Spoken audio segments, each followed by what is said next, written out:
Alright, in this lesson we're going to look at what happens when we have electricity and magnetism working together. So we already know that there's some similarities. Electric fields, magnetic fields are very similar.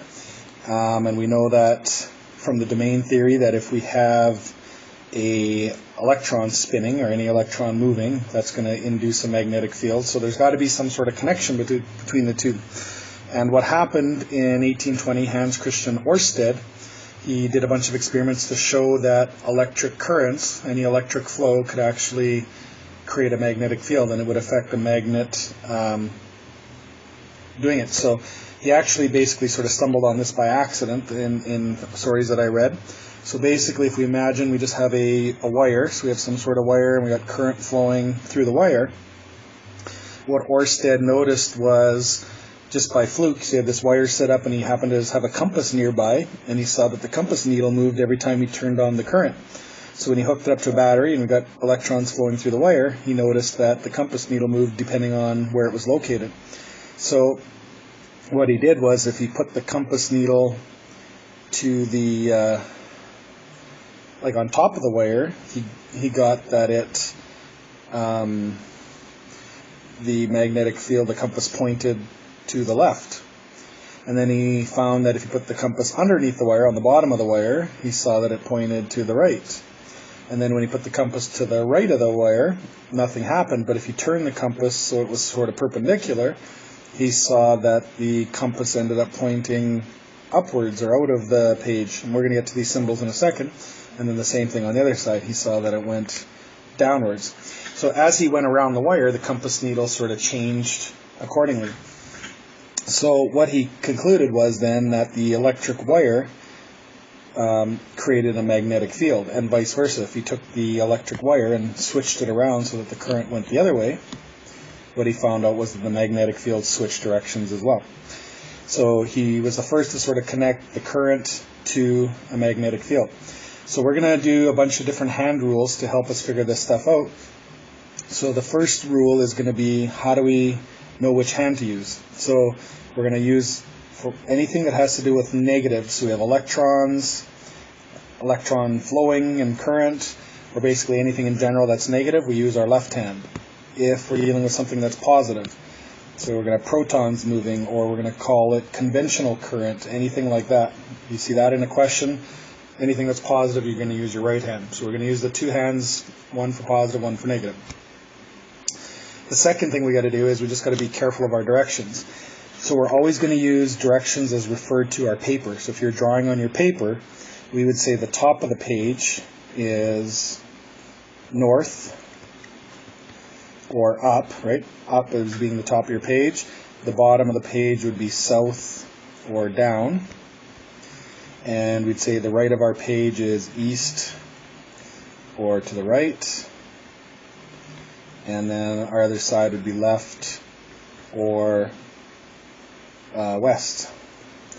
Okay, so we're always going to do it in reference to you drawing it. So on paper, if you were to draw up, that'll be our north, left would be west, and so on. But then we also have, because now with magnetic fields being perpendicular, we got to worry about three-dimensional directions as well. So what we're going to say is coming out of the page, so upwards, not up, but coming out of the page towards you, we're going to use the symbol, a circle with a dot in the middle. Okay, so that's outwards or out of the page. Or towards would be another way of thinking about it. And then we're going to use an X to show into the page or away from you. And the reason they use a dot and an X, it's sort of representing an arrow. So if you were to shoot an arrow at somebody, the dot would be coming towards you, right? You'd see the arrow coming towards you, you'd see the point of the arrow. And if we shoot it away from you, we'd see the back of the arrow, the feathers of the arrow, which would be the X. Okay? On this page, I've got these 1, 2, 3, 4 numbers listed. This is off a diploma, and this is how sometimes they'll test you on direction. So they might give you a diagram and say, what is the direction of the magnetic field at a certain point, and you'd figure out the direction, and you would answer it as being 1, 2, 3, 4, 5, 6, 7, 8, 9, or 0, depending on whichever direction it would be. So the only thing we got to be careful is we don't want to use the word up as coming out of the page or down as going into the page. We want to just keep it simple as being up and down as being north and south, and then in and out as being into the page or out of the page. Okay, so our first hand rule then we're going to use to figure out how Oersted did his calculations or came up with his law or rule. So if we have a straight wire that's going to the right, so let's suppose our current's flowing to the right, we're going to use our left hand to figure out which direction the magnetic field is. Because we're using left hand, because it's negative current, so what we want to do is we want to point our thumb in the direction of the current. So we're going to point our thumb to the right, and then if we imagine like grabbing onto this wire, our fingers would curl around it. So our fingers would go sort of upwards and around the back side of it. Okay, so that's going to indicate our magnetic field. So if it's negative, thumb goes to the right, our fingers curl around it. So our magnetic field goes up and over the wire. So at the top of the page, our magnetic field would be inwards, right? So if we're going straight above the wire, our magnetic field will be going into the page. At the bottom, it'd be coming out towards us. And right in front of the wire, it would be going up, and then the back of the wire would be going down. So you get the idea of how it's kind of going circular around there. So the example at the bottom of this page works the same way, except our wire now is going in or out. So our wire is the circle, and it's showing that the current is going into the page. So you point your left thumb down into the page, and our fingers then curl around it in a counterclockwise kind of direction. Okay, so that means then for this question it's saying, what is the direction of the magnetic field? Immediately to the right. So if we're at the right, our magnetic field is going up. Above the wire, our magnetic field is going to the left. If we were going to the left of the wire, it'd be going down, and at the bottom of the wire, it'd be going to the right. So you can see it's just going around in a circle in a counterclockwise fashion. The second hand rule is just basically a modification of the first, and what it is if we have a straight wire, we get a round magnetic field. So the opposite logic is what happens if we have a wire that's going around in a circle, then our magnetic field is likely going to be straight. So if you imagine grabbing onto the wire sort of like being a steering wheel, so your left hand would be on the left side of the steering wheel, your thumb is pointing up the way I drew the arrow, so you'd see that your fingers then would curl around the steering wheel and they'd be coming out of the middle. Right? Your fingers would go out through the middle, so we'd have a magnetic field going outwards.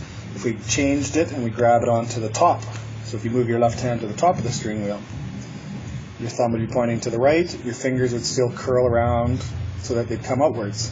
And if we moved our left hand to the right side of the steering wheel, your thumb would be going down, but your fingers would still curl outwards, and at the bottom it's kind of hard to do because your arm would be upside down, but you kind of get the idea. Or just sort of put your thumb at the very bottom pointing to the left, your fingers would still come outwards. So you can see no matter where we are on the circle, if our thumb is pointing in the direction, our magnetic field is still up through the middle of the circle. So when we get questions where they talk about a coil of wire, and that's usually used when it's a solenoid, and it's basically a solenoid is just a fancy name for an electromagnet. So if we run current through the wire, that's going to turn that chunk of metal into a magnet. Because if we have all the magnetic field pushing in the same direction, it's going to act just like a magnet does. So quite often these kind of questions are going to ask which way is north and south for that magnet. So we usually draw the coil spaced out just so it's easier to see. So let's suppose for this one our current is going downwards. So our wire would be going down, so we could use our first hand rule, point our thumb downwards, our fingers would wrap around, and our magnetic field would go in this direction. And if we know our magnetic field's in that direction, that means we know that that end would be north and the other end would be south, because that's just the way north-south magnetic fields work. Okay? The second hand rule then, like I said, is just a modification, and some people like it better because it's just a little bit more easy to manipulate your hand. So we just trade our fingers and our thumb around. So first hand rule, our thumb was the direction of the wire current, and our fingers were showing you the magnetic field. So for the second hand rule, we just do the opposite. Our fingers wrap around in the direction of the current. So imagine wrapping your hand around the way the wire is going, and your thumb then points to north, or points in the direction of the magnetic field. Okay, so that's kind of what the second hand rule does. It just says wrap your fingers around, your thumb points to the north. So either way, it really makes no difference how you want to figure it out. So let's do one more example. So let's suppose I have a cylinder of metal, and let's suppose we're going to wrap it around with wire. So we're going to put the wire around, and I'm just going to draw one loop. Okay, so our wire goes around it like that, so it makes sort of like a steering wheel type shape. But in reality, right, a coil of wires would just wrap around and around and around. It'd go around hundreds or thousands of times. But we don't want to make it complicated, so we're just going to think of it as one wire coming down. So just picture one wire wrapping around and going around in a circle. And let's suppose the current comes downwards. So in this case, whichever hand rule you'd use, put your current going downwards, and we'd see that our north pole, our magnetic field, would point to the left, right? Our thumb points to the left. So that means our magnet then has to be north on that end, south on that end. Okay? If we had the same situation, except our current was going upwards, so you'd wrap your fingers upwards, and your thumb would point the opposite way. So current going through a wire is going to tell you which direction the north and south pole of the magnet is, or vice versa. If I gave you a question where I tell you that we have a certain magnet direction, so let's suppose we draw our magnet north and south like that, and I'm going to wrap some wire around it. So let's suppose our wire goes around the coil something like that, and I'll draw a few of them this time. So the question then would be, which way is the current going? If that north is up, which way is the current? So we can still use our same rule, just kind of do it backwards. So our current's going up, so our magnet's going up, so our thumb would point up, and our fingers would show the direction of the current, which in this case would be around it like that. So you can use the two rules either way to help you figure out either the direction of the north or direction of the current flow. And that's all for today.